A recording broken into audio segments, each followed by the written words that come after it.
Hi everyone, welcome back to another episode of Soul Beauty.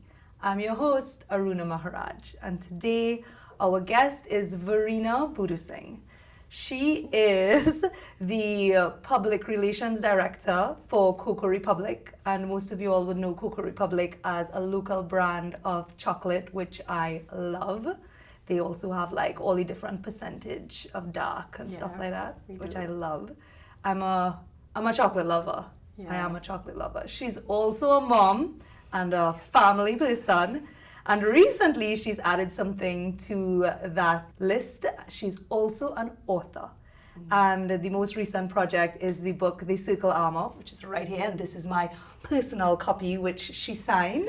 Yes. And we're here to talk a little bit about the book and about Verena as well, to get to know you and hear your story, hear your journey, and just dabble into it. So thank you so much for coming and welcome. Oh, thanks for having me. I know this is my first official interview, so I'm happy that I'm sharing my journey with you and on Soul Beauty. Yay! Yeah. So Verena, tell me a little bit about yourself, your background, your family life, and then how you ended up stumbling into being an author. Okay, well, I actually did my first degree in history and I did my master's in mass communications. So I think I always had a dream to actually create a film, but I think the limitations that I had budget-wise and, being in Trinidad and film industry, it's a bit difficult, and also being a mom. So I felt it was easier to put my idea and thought in a book form. And yeah, that's when I decided to, bring Circle Armor into the world. But prior to that, I used to work Synergy TV, and I freelance. I was like a freelance writer for The Guardian, Express, the Woman's Magazine. So I did dabble with writing. So it wasn't like new to me. And 4 years ago, I wrote 2 children's books, Anna and her magic dogs. Basically, the dogs use their magic powers to teach Anna about Trinidad and Tobago. And I think I was in that mindset because I just had my daughter, and I was just looking for books to teach her about Trinidad and Tobago, and I didn't feel I had any interactive, fun, engaging books for, kids at that age. And I remember looking through the bookstore, and I was like, oh gosh, they don't really have much, exciting books to teach them about Trinidad and Tobago. And the clerk was like, oh, why don't you write your own book? So I was like, you know what, I'll really think about that. I started as a pet project, and I had all my ideas, and I was like, wow, this is actually coming along. And I actually pitched the ideas to a few teachers, and I wrote it out, and they was like, this is a good book, you should do it. And I pursued it. I self-published it, and that was actually the beginning of my writing career, you would say. So my daughter actually gave me the confidence to do that. That's so beautiful, because if it wasn't for her, you wouldn't be inspired to even start even the kids' book. No, exactly. And then it came because you had a yearning to teach her more about this country. Yes, it was like an organic need I felt that really came out. Naturally. Well, good thing for her. Yeah. So we have the Circle Armor now to delve into. Yeah. And you said it took you approximately 3 years. Yes, this was difficult because, okay, I have to admit, at first I was like, should I do this? Like, who do I think I am? Like, this big author writing a sci-fi, and I was like, I can't do this. So I have to admit, at first it was more like my lack of confidence, and I was like doubting myself. And I felt like the urge to, write the story and the message that I had to say was so strong at that point that I was like, I'm going to do this. And I started doing research because it was a learning curve. Because sci-fi is a lot of world building. I had to work on my character development, my plot. And, I was still searching for my style. Were you guided in any way? Like, did you get any help in terms of the process? So knowing that, okay, character development is an important part. Yeah. Developing the world and building the world is an important part in a sci-fi. I did a lot of YouTube research. Okay. And I read a lot of sci-fi too, so I felt a lot of stuff was self-thought. But I guess because I did my master's in mass communication, so that kind of like gave me the basis of like, you know, what to expect. But it still was a lot of aspects of what sci-fi that was relatively new, and it took me a while to grasp it. Did you use a ghostwriter at all? No. Wow. No, I didn't use a ghostwriter at all. Really? Yes. But you just had an really- editor Yeah. afterwards? Yeah. Okay. I think it's very important to have an editor. Oh, yeah. Because sometimes, especially the length of time I took writing this book and you're watching it, like sometimes you can, in your mind, you're seeing like a T or there could be a D or, you know, like just little typos and Yeah. mistakes. Yeah, no, definitely. Yeah. Because, like, when you're in it, it's hard to see, and you're seeing the same thing over and over. There Yeah. are going to be spelling errors. There are going to be grammatical errors, Yes. sentence construction errors. Or there were times, so for example, there was a scene where a dagger was missing. And then in the 2 chapters after, you see the dagger in the scene. So like little like, you know, continuous features like that like an audience or a proper reader pick up, it could throw off someone. So it's important to have consistency and with your scenes, your And, like, plots, go through with a fine-tooth yeah. comb. The and- editing process was like, ooh, I had no idea. Okay, so of the 3 years, how long was the editing part of it? Okay, so I would say the editing part took a year, only because it took me a while to find an editor. Okay. So I went through a couple editors that I wasn't really, you know, that satisfied with their work, because I felt like I saw errors still when I read it through. And I was like, so that part was a bit challenging, finding the right person. And then I actually found someone who was perfect, you know, but I felt like he wanted to change my work too, and it lost the essence of, you know, my style and what I want to say. And I guess too, because he was a guy and I was a woman, and the way I described certain scenes, I felt like he sort of like, you know, made them a little too sexual, or kind of like, you know, didn't really perceive them the way I perceived. So that did you particular eventually character. get another Yeah. editor? Was it a female editor? Yeah, she actually a female. I got 2 female editors after. Yeah, I guess synergy in the relationship, or just in the dynamic of anybody you're working with, not just in creating a book, but in anything. Creative project, Yeah, you need that important. synergy. You need to have that shared vision, so that, you know, the project will come out better and flow better. Yes, So- but he did have like a few points that I did incorporate, because like, for example, the male characters too, I felt like I was probably not in touch, so he did provide useful information too, Right. that I was able to take in. And I think that was a learning.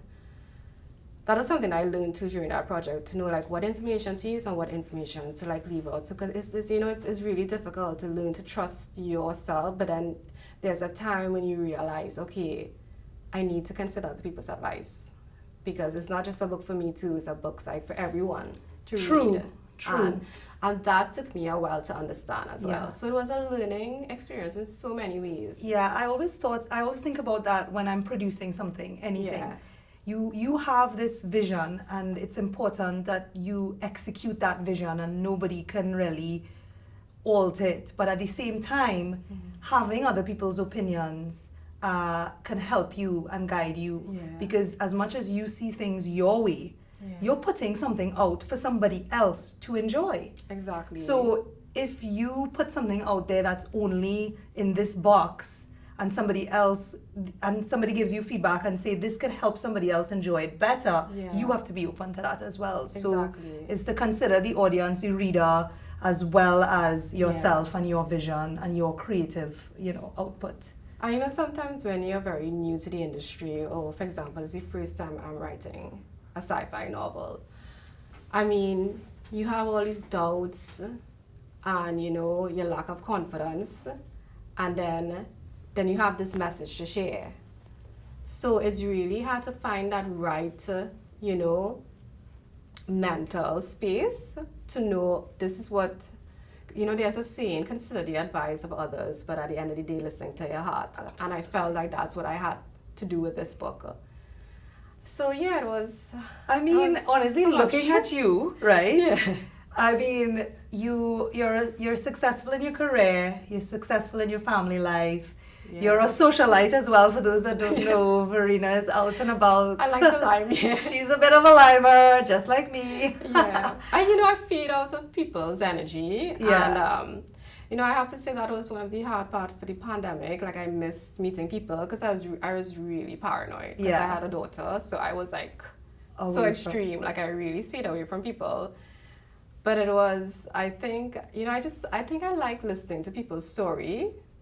And I realized that, you know what, I was probably always a storyteller. I wasn't like always like a writer or author, but I was always a storyteller. And I like listening to people's, you know, life and, you know, what they've been through, their experiences. And, you know, I was like a silent observer.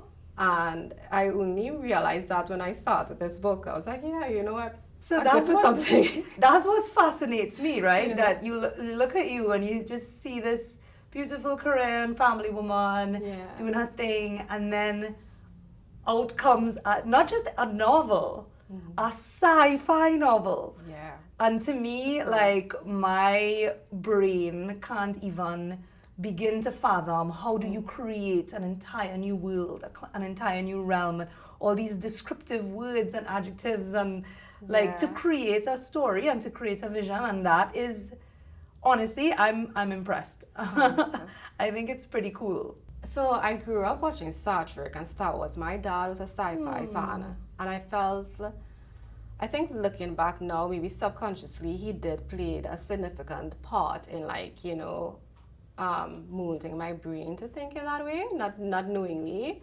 Because I mean, like 5-6 years old, I watching the Sci-Fi Channel with him. You know, I'll watch Star Trek, Star Wars, and he used to watch like all these movies, and I think like subconsciously I absorbed it, not knowingly. And I read a lot of Anne Rice. She's like my favorite author. I think like my work is similar to her, the way she describes her world, and when you read her books, it's so vivid. You feel as if you're walking through the hallway with her. The way she used words to paint a picture. A picture. And so maybe subconsciously growing up, being around my dad and what he watches and reading that, you know, I think it definitely has impacted me now. And after like producing this book, I can see it.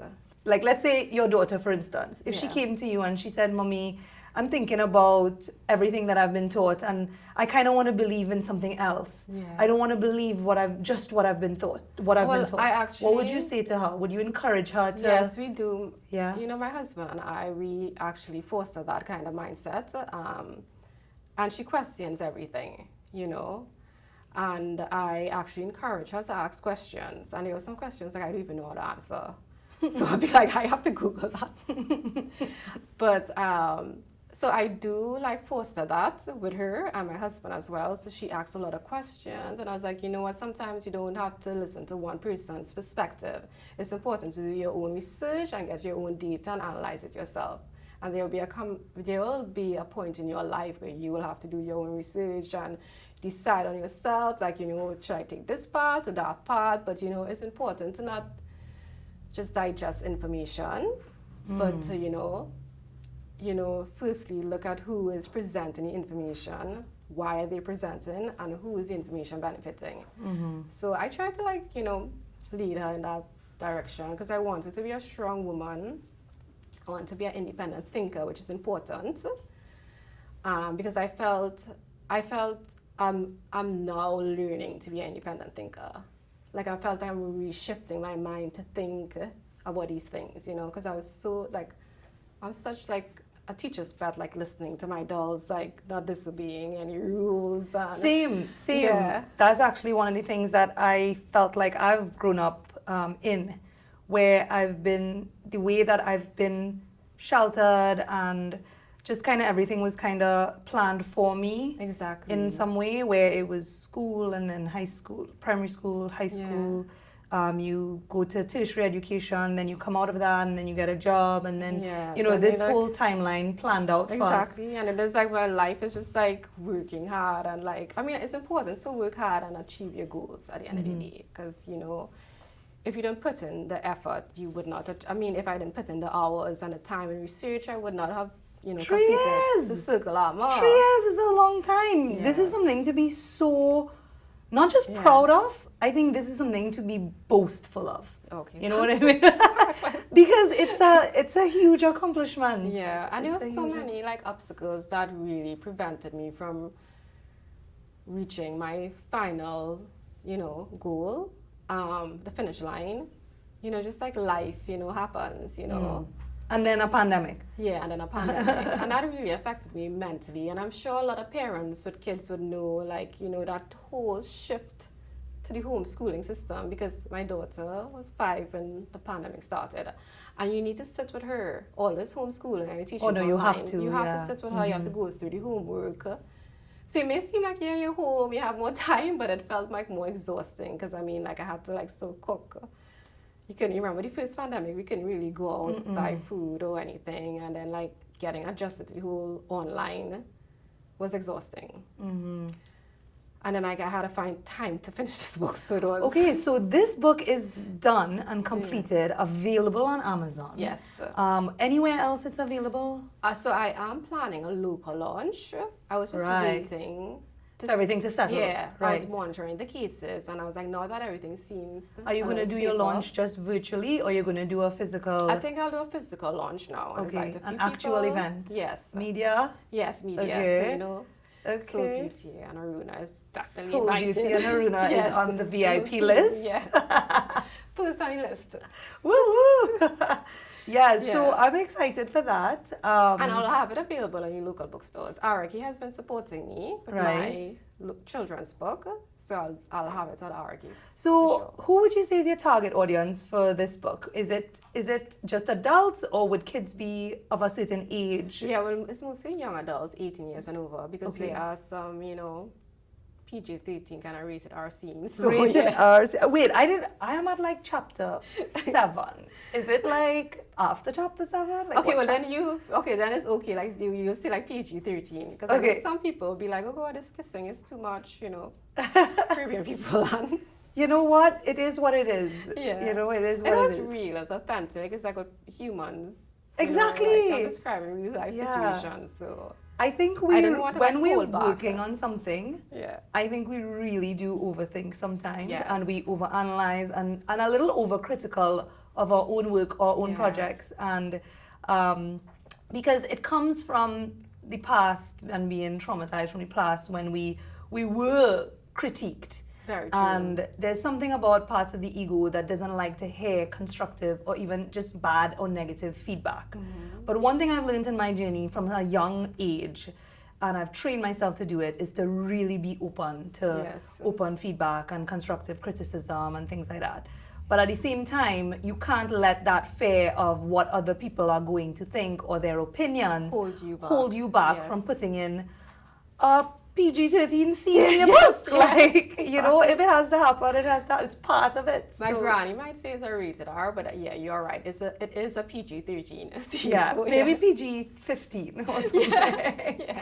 But like, even with me and this project, so this book is your project. Yes. For me, Soul Beauty is one of my projects, my outputs, and I thought about it, and same thing, the conditioning and me having this vision of myself and Yes. what I want to put out there into the world is goodness and lightness and happiness. But at the same time, I want this podcast to be true. Exactly. And authentic and real. yeah. And if that comes with spicy conversations, then so be it. Yeah. If that comes with controversial conversations, then so be it. Yes. I'm ready to have this show not just be what I think it should be. Yeah. I want this show to be what it should be and Yeah. what it needs to be. So Verena, you went deep into the characters and their challenges, and some of them experienced so many ego death and like existential crisis and just going through life, which is something that we all go through as well. Yes.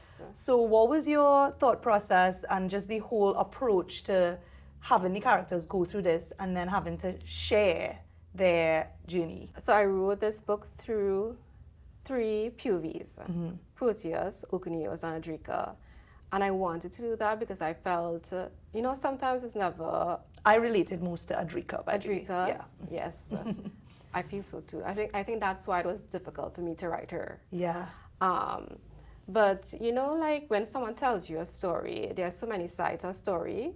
Like there's the truth, your version, your editor's version. So I felt like I want to get the perfect vision of the circle armor. I felt I had to do it through these three protagonists, which will give like a holistic feel of the world with no biases. And it's just like it's similar to the world because you perceive the world differently from from the way I do, and similar to your mom or your dad. But it's the same world we live in. But it's weird that we all have our different perspective about the same object that is in front of us, and that's why I did it via these three protagonists, because they had their different outlook, their characters' journeys. We are so pleased to announce that this episode is now available on Digicel's apps, Go Loud and Playgo. Download now. So, speaking of us all having different sides to us, I heard a little rumor that there was a side to you that is out there, and I want to share it with you. All right. So, tell me a little bit. Oh my God. Do you know who that is? No. That's like my... What about this person? That's my twin. That's my alternate ego. Yes, so I don't... Wow. Yeah. Okay, so let's keep this one up. I like this one. So, Verena, tell me a little bit about what is happening here. This is just like your characters. Yeah. That have all different sides to them. Well, okay, so yes, I have I started pole dancing a while ago. It took me actually a good few classes to get there. That didn't happen overnight, I'll tell you that for sure. Of course. And so I joined Halo Studios, and so I felt this was actually, when I first started pole dancing, I was like, oh my God, this is so hard. I have a whole different level of respect for these dancers. It's like, this thing is so hard. And I was like, I can't do this. But the teachers actually encouraged me and said, you know what, you just need to keep trying, don't give up. And I felt too, maybe I use this as, kind of like, an analogy of my life, like not to give up. Once you keep trying, you can get it. And this took so many tries, you have no idea. Yeah. Like not giving up. Like the core strength I had to develop and muscles to get there. And it actually... Well, I started pool.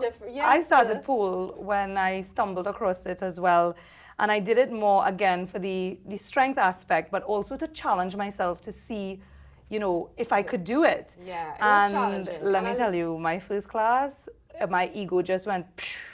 I was because like, here I am thinking, this thing not hard. I could do this. yeah, no, Yeah. I've developed a lot of strength with yoga and stuff. Yeah. So I feel pretty strong, and so I thought, pool, gonna be real easy. Well, listen. And I also had like a vision, because being on social media, you want to like post a little video and like whatever. Like I hardly post anything because it's so clumsy looking and so not graceful. And I'm thinking I'm gonna just climb up the pole and look like this, and then I'm like, oh, yeah, like it's so funny. And then there's so many. It's a sport, and yes, it's associated with something controversial, but because for me, like, I come from a very traditional Hindu home, so doing this and even posting a video of me doing it is still like frowned upon. Kinda, it was difficult a little bit, but it's sad that it's stigmatized that way, because I think it's definitely very challenging. And it requires a lot of like discipline. It's a sport. Yeah, and you have to have like this core strength. You have to develop your muscles. You have to have. I think that's what I liked about pole. That like I probably fall so many times. I was like, God, I ready to give up, but I was like, you know what? I'm not going to give up. Yeah. Keep trying. Well, every session, that's Yeah. how I am as well. Like before the class, I'm literally like, I don't know if I want to do it. It I'm not really feeling. encourages you to be But then disciplined. after the class, Yeah. there's something in me that improves. And with I each know. class, even though it's a subtle improvement, I feel proud and I feel Yeah. motivated. I felt the class pole dancing. I say pole fitness because it's really more about fitness. I like that. I'm going to Yeah. start using that. Actually, Kate from Harlow Studio said it. She perceived it that way too, and so I think it helped me mentally more than physically. Absolutely. And to me, it was more about that. Like, I didn't like go to class. I didn't compare myself to the other ladies because we all had a different background. We all have our strengths, our weaknesses. But for me, it wasn't about that. It wasn't even about climbing the pole today or tomorrow. It was more about not giving up, my mental strength, and just shifting my energy into something else. Yeah. And I really, honestly, while I was doing pole, because I stopped a while because of the pandemic, I actually restarting tonight. I felt like, I felt like sound, I felt relaxed, I felt confident in so many areas of my life. Well, the confidence is a big Yeah. one. And I think a Very lot of much so. women Yeah. right now are dealing with a lack of confidence. Yeah. And to get back that spark or to get back that fire Yeah. or to just get back that ownership of my body and my Exactly. worth. Because sometimes when you're in a depression and you just sunk so deep into it, it's so much strength, and mental shift. You have to train your mind to get out. Like it could be difficult, Yeah. And I felt this was an outlet for me. Cool. So it was more about, not even being fit or like, oh yeah, looking sexy or whatever. I felt like, it helped me Yeah. as an I think individual. dance in any form, Yeah, it allows moving you the to body, express yourself. moving the body. Yeah. It really You doesn't speak matter. through your body, Yeah. It's so healing. It's healing. It's yeah. empowering. Yeah. I would really, I tell everybody, I mean, yoga happens to be my drug, but I tell anybody, even if yoga is not for you, just move your body mindfully, move your body with intention. Yeah. Whether it's dance, whether it's the gym, whether it's jogging, whether it's ballet, whatever it is, Yes. move. Very And true. you will, and because it's all energy, right? And we have energy and blockages that are being stuck, but it's constantly wanting to move in our bodies. Yes. And so the movement of the body will help that flow. And by helping the energy within us flow, the energy outside of us will also move into that same flow. It's all connected. And so you would relate how difficult it is actually to climb a pole, like sometimes to get even a grip. Yeah. And on your it. hands slip. Yeah. And then the other thing too is, like, to do pole, your legs have to be able to go onto your hands, you have to touch the Yeah, pole it's like a without push and slipping. So you pull. can't wear a lot of clothes. Yeah. So now you have to actually wear short stuff. And then my family, they look at how skimpily dressed you might have to be. And I had to think about all those things Yeah. before I even entered into pool. And it was a conscious choice to say, you know what? I love my traditions and I love the way that I've been brought up. But I'm not going to let that define me. And if Yes. my heart wants to explore pole or any other sort of controversial or sexy dancing, Yeah. I'm going to do it. Honestly, I just think we all need to do whatever makes us feel alive, Yes. whatever motivates us, I agree. and screw what anybody else Yes. thinks. Just really quiet the noise Yeah. and just tune into what makes you happy, what makes you feel alive, and just do it unapologetically. Yes. And I think that's a great way to end today's agree. episode. Verena, thank you so much for coming on the It show. was a pleasure. It was And- really exciting. Yeah, and thanks for Yeah. sharing all this. I'm sure the audience Time is going flew to. by. Yeah, Having it was. fun. Yeah, you see, we Yeah. just talk and it just At first I flies. was like, oh my god, I'm nervous, all these introduction and official names, but then it was like, Yeah. like I was talking to an old friend. Yay! Yeah. So I'm excited. I know that a lot of people are going to jump on that Amazon link and get the book. Yeah. The Circle Harper's message is really to believe in yourself. Belief is your magic system, and my characters experienced that, and so did I. this book probably would have been completed probably 2 years earlier if I just overcame that lack of confidence and just say, you know what, this is what I want to do, and this is my expectations and my goal, and I'm going to believe this and I'm going to do this. And sometimes that's all you need. I'm going to do this. I believe that I can do this, and this will happen. Yes. And yeah, that's all. That's a powerful message. Just believe in yourself. That's a powerful message. Yeah. From the book, The Circle Armor, authored by Verena Boodoosingh. A very, very powerful message. Believe in yourself. And I'm going to take that advice as well, because I've been shaken up with my confidence recently. Yes. And I really do have to start back believing in myself. So thank you so much. Your props. That is it for this episode of Soul Beauty. Stay tuned for the next one. Bye, guys. We are so pleased to announce that this episode is now available on Digicel's apps, Go Loud and Playgo. Download now.